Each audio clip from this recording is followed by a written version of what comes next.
대선을 목전에 두고 민주당 이재명 후보에 대한 이례적인 재판 진행으로 파문을 일으킨 대법원 판결에 후폭풍이 거셉니다. 현직 판사들과 법학자들이 잇따라 사법부의 대선 개입이라며 비판하고 나섰는데요. 민주당은 조희대 대법원장에 대해 청문회와 국정조사, 특검까지 예고했습니다. 탄핵 여부에 대한 결정은 일단 보류하기로 했습니다. 국민의힘은 민주당을 향해 집단 광기이자 사법부마저 발 아래 놓겠다는 거대 정당의 겁박이라고 비판했습니다. 첫 소식 김지인 기자가 보도합니다. 더불어민주당은 대법원이 이재명 후보 공직선거법 위반 사건을 9일 만에 유죄 취지로 파기환송한 것을 조희대 대법원장의 3차 내란으로 못 박았습니다. 조 대법원장의 책임론을 꺼내들고 비상계엄에는 입을 닫더니 이재명 사건에는 군사작전같이 속전속결로 선고했다며 국회 청문회는 물론 국정조사와 특검까지 전방위적인 압박을 예고했습니다. 칼테러와 계엄으로 못 죽인 이재명을 사법살인으로 제거해 국힘 무투표 당선을 만들려는 법원 쿠데타이자 사법테러란 비판이 나오는 것 아닙니까?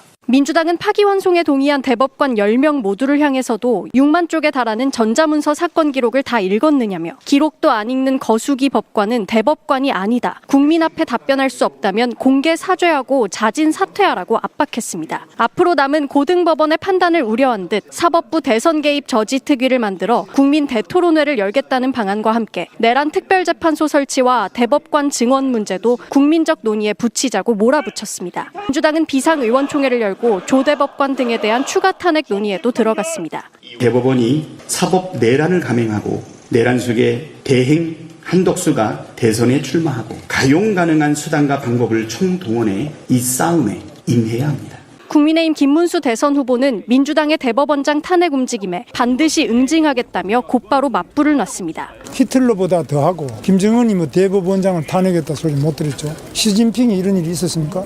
저는 스탈린도 이런 것 한 이야기는 들어본 적이 없고요. 국민의힘은 민주당이 묻지마 범죄자의 흉기 난동처럼 탄핵을 휘두르고 있다며 이재명 방탄을 위한 집단 광기이자 의회 쿠데타이고 사법부마저 발 아래 놓겠다는 거대 정당의 겁박이라고 맹비난했습니다. MBC 뉴스 김재인입니다. 긴급 소집됐던 민주당 비상의원총회가 조금 전 끝났습니다. 국회 연결해서 자세한 상황 알아보겠습니다. 김지인 기자, 민주당이 조희대 대법원장에 대한 탄핵 추진은 일단 보류하기로 했네요. 네, 그렇습니다. 민주당은 비상의원총회에서 3시간 가까이 이어진 열띤 토론 끝에 조희대 대법원장 등에 대한 탄핵을 당장 추진하는 건 일단 보류하기로 결론 내렸습니다. 의총에서는 지도부 5명 외에도 33명의 의원이 적극적으로 의견을 개진했고요. 지금은 전쟁이나 마찬가지다. 바로 옆에서 포탄이 터지는 형국이다. 이런 표현들이 적극적으로 또 여러 공감대 속에서 나온 것으로 전해졌습니다. 사법부의 정치 개입이 분명하다는 데에는 이견이 거의 없었지만요. 대응 방식과 시점, 이런 방법론에 대해서는 의견이 갈렸는데요. 직접 들어보시죠. 목에 칼이 들어올 때까지 탄핵이라는 가장 최후의 수단을 가동하면 안 된다라는 신중론이 일부 있었습니다. 당장 탄핵을 결정한 것처럼 얘기하기에는 정치적인 부담뿐만 아니라 어떤 빌드업을 해야 되는, 국민 여론을 획득해야 되는. 네, 일단 탄핵 추진은 보류가 됐지만 민주당의 대응이 상당히 거센데 그 배경을 분석해 볼까요? 네, 자칫하면 법원 판결로 이재명 후보가 낙마할지도 모른다. 이런 강한 위기감이 작용했기 때문으로 풀이됩니다. 민주당은 대법원의 졸속 선고에 위헌, 위법한 절차적 하자가 넘쳐난다고 보고 있습니다. 전례가 없는 속전속결 선고에 법리시민 대법원이 법리 판단을 넘어서 사실 판단까지 한 것, 또 수만 장의 사건 기록을 모두 읽어보지 않고 판단한 것 모두 다 탄핵의 사유가 된다는 겁니다. 박찬대 상임총괄선대위원장은 호시탐탐 부활을 노리는 내란 세력이 하고 있다는 표현을 썼고요. 의총에서도 한 의원이 누군가가 상당 기간 전부터 이 같은 구도를 기획해왔다는 제보를 공유하면서 특정인 이름을 언급하는 등 불안감을 드러내기도 했습니다. 대선이 이제 30일 정도밖에 남지 않았는데 앞으로 민주당의 대응은 어떻게 될까요? 네, 일단 민주당은 오는 15일로 잡힌 이재명 후보의 파기환송심 첫 공판기일 지정에 대한 취소를 요구하기로 했습니다. 이 고등법원의 향후 움직임에 따라 대법관 탄핵 추진을 계속 보류할 수 있다는 시그널을 보낸 것으로 풀이됩니다. 민주당은 또 입법을 통한 움직임도 예고했는데요. 대법원 판결도 헌법재판소 헌법소원으로 다퉈볼 수 있도록 하는 내용의 법 개정안과 함께 대통령이 되면 재판을 중지시키는 법안과 또 대법관 수를 30명으로 늘리는 법안 등이 동시다발적으로 발의된 상태입니다. 지금까지 국회에서 전해드렸습니다. 대법원이 이재명 민주당 후보의 공직선거법 사건을 파기환송하기까지 걸린 시간은 36일이었습니다. 그런데 조희대 대법원장 취임 이후 공직선거법 사건의 평균 상고심 처리 기간을 따져봤더니 92일로 전보다 오히려 늘어난 것으로 확인됐습니다. 대선을 목전에 두고 유독 이 후보 재판만 이례적인 속도로 밀어붙여 결론을 뒤집은 겁니다. 윤상문 기자가 취재했습니다. 조희대 대법원장은 취임하면서 재판 지연 문제를 해결하겠다고 했습니다. 모든 국민은 신속한 재판을 받을 권리를 가지는데도 법원이 이를 지키지 못하여 국민의 고통을 가중시키고 있습니다.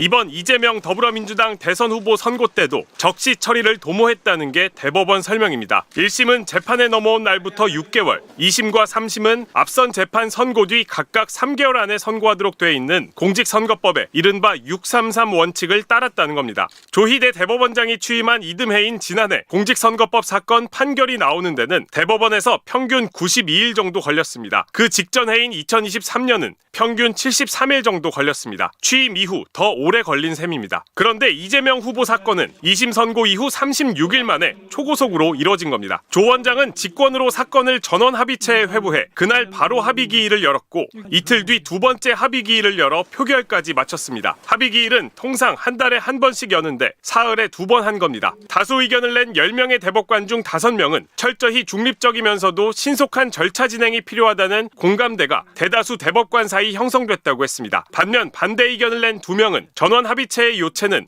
설득과 숙고라면서 재판의 신속은 절대적 가치가 아니라고 반박했습니다. 현직 판사들도 30여 년간 법관으로 일하며 보지도 듣지도 못했던 초고속 절차다. 대법원이 심리기간을 지키려는 부득이한 조치였다고 주장하겠지만 동일한 기준을 적용한 다른 사례가 거의 없는 걸 감안하면 설득력이 떨어진다며 법원 내부망에 실명 비판글을 올렸습니다. 사법부가 선거에 개입했다는 논란을 자초했다는 비판 속에서도 고등법원의 파기환송심 첫 재판이 오는 15일로 바로 잡히면서 재판 속도전은 계속될 것으로 보입니다. MBC 뉴스 윤상훈입니다. 정청래 국회 법사위원장이 대법관들에게 전한 말이 있습니다. 쇼츠 먼저 보겠습니다. 제가 누구를 통해 들으니까 지금 국회 법사위를 대법관들이 다 시청하고 있다고 그래요. 자, 시청하고 있는 대법관들 잘 들으세요. 대법관님들 사건이 쌓여서 재판하기 힘드시잖아요. 과중한 업무에 노고가 많습니다. 그 노고를 저희 국회에서 덜어드릴게요. 헌법에는 국민 누구나 신속한 재판을 받을 권리가 있다라고 명시되어 있다는 것을 법원 행정처장 알고 계시죠? 사건이 많고 대법관은 적고 그래서 많은 국민들이 신속한 재판을 받을 헌법적 권리를 침해받고 있어요. 근데 유독 이재명 대표만 신속하게 재판을 받은 아주 헌법적 특혜를 누리게 하려고 재판관들께서 무지무지 노력하셨어요. 잘하셨어요. 네, 시원합니다. 저도 이런 말을 하고 싶었는데 정청래 법사위원장님께서 대신해 주셨요. 그 대법원을 향해서 로그 기록을 공개하라 이런 정보 공개 청구는 15,000건을 넘었고요. 구글 폼에 이제 국민 서명이 이루어지고 있는데 오늘 뭐 70만 명 넘을 것 같다 뭐 이런 얘기가 나오고 있습니다. 변호사님 어떻게 보셨어요? 아니 국민 상식이 있는 국민들 우리 특히 빛의 혁명으로 또 하나의 민주주의를 다시 세우고 있는 국민들 시각에서는 말도 안 되는 이제 정말 사법 쿠데타 그리고 정치 표적 판결이 나타났다. 그러니까 네. 지금 이제 헌재를 통해서 대한민국 민주주의랑 모든 국정이 회복되고 있는데 갑자기 조희대를 비롯한 위시한 법관들, 윤석열 대통령 때 임명된 법관들이 이런 쿠데타를 일으킨 거잖아요. 사실 공직선거법에 있어서는 정말 너무나 명확하게 2심이 무죄를 내린 게 그 판사들이 바보가 아니라 그 최근에 나왔던 정읍시장 판결을 기초로 해서 분명히 표현의 자유와 이 공직선거법상의 허위사실 그 요건을 굉장히 엄중하게 봐야 되고 무엇보다 의심될 때는 피고인의 이익을 기준으로 봐야 된다고 분명히 그 최근 6개월 전원합의체 판결이 나왔습니다. 네. 그런데 그거를 판결을 했던 판사가 이번에 이제 전원합의체에 들어가서 자신의 결론을 엎어버린 거예요. 네네네. 그러니까 이게 최근에 전원합의체 판결을 스스로 엎어버렸다는 말도 안 되는, 그리고 무엇보다 6만 장이 넘는 그 12부가 다 복사됐다고 하는데 네. 전자로 했다고 하는데 그럼 기록이 있어야 하잖아요. 그러니까 모든 것들이 뭐 6만 부 넘는 기록 어떻게 봤어? 이거 전자로 봤다. 그럼 전자 열람 기록 내놔라. 왜냐하면 상식적으로 그 짧은 시간 안에 9일 만에 이 전체 기록을 보는 것이 말이 안 되고, 이미 그렇죠. 조희대 대법원장이 한 말이 있습니다. 2심 그 선고 나오기도 전에 대법원 그 관계자들에게 이거 빨리 지금 준비해라. 2심이 무죄가 나올지 유죄가 나올지 그 결과조차도 보지 않고서 준비해라. 이미 심적으로는 확증이 있었다는 거예요. 그러니까 이거는 너무나 무서운 게, 무엇보다 기록만으로 법리적으로 판단해야 되는 대법원에서 심리적인 확증을 가지고 어떻게든지 anything but 이재명만 아니면 된다는 그런 정치적 심정을 가지고 이런 표적 판결을 했다는 자체가 정말 대한민국 사법부가 무너지는 정말 최후의 날이었다. 너무나 억울하고 통탄하지 않을 수가 없습니다. 시리아 방송 대국이었습니다. 표적 판결을 했다 이렇게 말씀을 해주셨는데 부위원장님 어떻게 보셨어요? 저 너무 공감이 되고요. 기본적으로 이게 통상적인 절차로 진행되느냐 전혀 그렇지 않아요. 대법원에서 전원합의체로 회부를 했는데 회부한 지 9일 만에 했단 말이에요. 그렇죠. 딱 합의 기일이 2번 열렸어요. 한 번은 노태학 대법관에 대해서 회피 여부를 판단하는 기일이었어요. 그러니까 실체적인 논의가 제대로 오갔다고 보기 어려워요. 근데 두 번째 기일은 표결을 했다는 거예요. 그러니까 이 정식 의견보다 반대 의견이 더 양이 많다는 거 아닙니까? 이런 식으로 졸속 처리를 한 적이 없거든요. 원래 법원이 자체적으로, 더더군다나 대법원이 내린 판결에 대해서 내부 성토를 하는 경우는 진짜 극히 찾아보기 어렵습니다. 그런데 지금 현직 부장판사들이 실명으로 코트라넷에 올리고 있다는 거잖아요. 본인의 이 의견을. 왜냐하면 사법부를 어렵게 만든 거예요. 말씀 주신 대로 선거 개입이 아니라면. 그리고 일각에서는 이렇게 이야기를 해요. 5월 11일 이전에, 후보 등록일 이전에 가르마를 타줌으로 인해서 민주당에도 어떤 기회를 준 거다라고 이야기하는 보수 인사가 있더라고요. 왜 그런 판단을 대법원이 합니까? 그러니까요. 대법원은 사건에 집중하면 되는 거예요. 그리고 국민의힘 분들이랑 제가 토론을 할 기회가 있으면 이렇게 이야기하는 거예요. 아니 원래 대법관들은 기록을 안 본다. 아니 기록 안 볼 것 같으면, 왜냐면요 일반 당사자들도 이 판결 결과에 따라서 사형 집행도 할 수 있어요. 그리고 내 재산권, 내 인생이 완전히 걸려 있어요. 그러면 원래 이렇게 안 봐도 판단해도 되는 절차 왜 남겨둡니까? 3심제가 무슨 의미가 있어요? 그러면 항소심까지만 하면 되는 거죠. 이게 대법원의 많은 문제를 스스로 노정하면서 사법개혁의 단초를 제공했다. 나아가서 정치적 중립성을 스스로 훼손했어요. 이거는 만약에 본인들이 아니라고 한다면 최소한 오인되고 오독될 수 있다는 사실을 무릅쓰고 이런 결론 내린 거예요. 대단히 부적절합니다. 대선을 앞두고 이렇게 중요한 시기에, 국민적 선택일 앞두고 있는 시기에 왜 대법원이 나섭니까? 왜 사법부가 나섭니까? 그러니까 현직 판사들도 정치 편향성 우려에 대해서 여러 가지 아까 이제 코트라넷도 말씀하셨지만 의견을 내고 있다고 합니다. 어떻게 보셨어요? 그 판사들 중에 제가 이제 여쭤봤어요. 그러니까 이거는 그 6만 페이지를 다 읽어봤다면 이렇게 이 속도로 나올 수가 없고, 첫 번째 그래서 본인들이 판단했을 때는 첫 번째는 분명히 1심에서 유죄가 나오고 2심에서 무죄가 나왔잖아요. 그래서 1심 위주로 쟁점이 되는 것만 좀 국한해서 보고, 그러니까 전체 다 볼 수가 없대요, 시간 안에. 두 번째는 전원합의체는요, 정말 사회적으로 엄청난 영향력을 가지거나 아니면 그 하급심의 판결이 굉장히 중요할 때, 그러니까 정말 특수한 상황일 때만 전원합의체로 구성이 되는데, 이게 이재명 사건이 과연 이 공직선거법이 그럴 만한 가치가 있었느냐.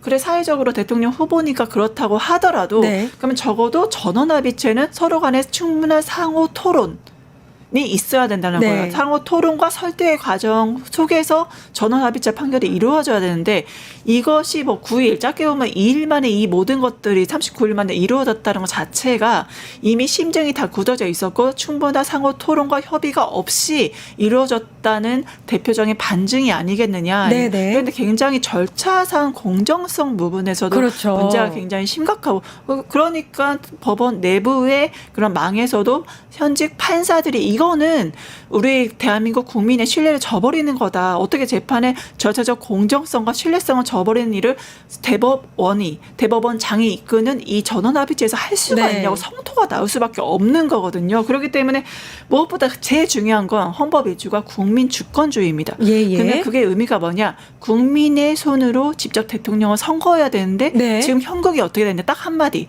사법부가 대통령을 결정해버리는. 그렇죠. 대통령이 나가지도 못하게 아니 대통령이 할 수도 없게 사법부에서 대통령을 픽하는 이런 대한민국 헌법 1조를 위반하는 초유의 사태가 발생했다. 그렇게 해석이 됩니다. 예, 알겠습니다. 일단은 부산지법이라든지 청주지법 이런 판사들의 글들이 계속해서 회자가 되고 있고요. 대법관이 이런 비판이 나오지 않을 것이라고 예상을 하진 않았을 거예요. 예상했을 거예요. 지금 이런 비판들. 그러면 예상을 하면서까지 이런 판결을 내렸다는 것에는 어떤 의도나 목적이 분명할 것이다. 이렇게 예상을 할 수 있는 거죠. 그러니까 이재명이라는 이 재판의 당사자를 소거해버리면 설명되지 않는 거예요. 그런데 그 변수를 넣으면 설명이 되는 거예요. 아까 말씀 주셨지만 이재명만 아니면 좋겠다 내지는 된다라는 내심이 없으면 이 절차가 설명되지 않아요.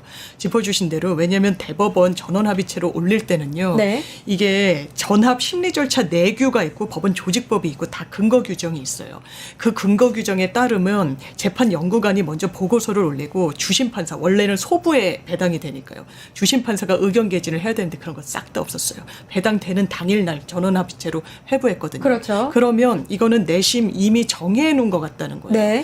이게 우스갯소리로 너무 빨리 진행될 때 이미 판결문 써놓은 거 아니야? 라고 했는데 거의 내심으로는 결론을 내렸다고 봐요. 기본적으로 많은 분들이 뭐 이런 얘기해요. 아니 7만 쪽이든 8만 쪽이든 볼 수 있다. 이런 이야기도 하는데 그거는요. 정말 다툼이 없거나 법리적인 쟁점이 없을 때는 볼 수 있다고 10분 양보해가지고 헤아릴 수 있어요. 그런데 1심에서는 집행유예가 나왔고 항소심에서는 무죄가 나왔어요. 법리적으로 완전히 다 갈라졌단 말이에요. 그런데 이 부분을 이렇게 졸속적으로 빨리 처리함으로 인해서 사실상 이 결론에 대해서 누가 수긍할 수 있겠습니까? 단순히 진보 보수의 문제가 아니에요. 제가 많은 반응들 중에 나는 그냥 중도 보수다. 나 그냥 중도다라고 하는데 사법부의 이 태도가 이해되지 않는다는 거예요. 정치의 한복판으로 저벅저벅 걸어 들어갔다. 그 결과 말씀 주신 대로 주권자인 국민의 선택을 완전히 무너뜨리려고 했다. 비판을 피할 수 없어 보입니다. 예, 알겠습니다. 지금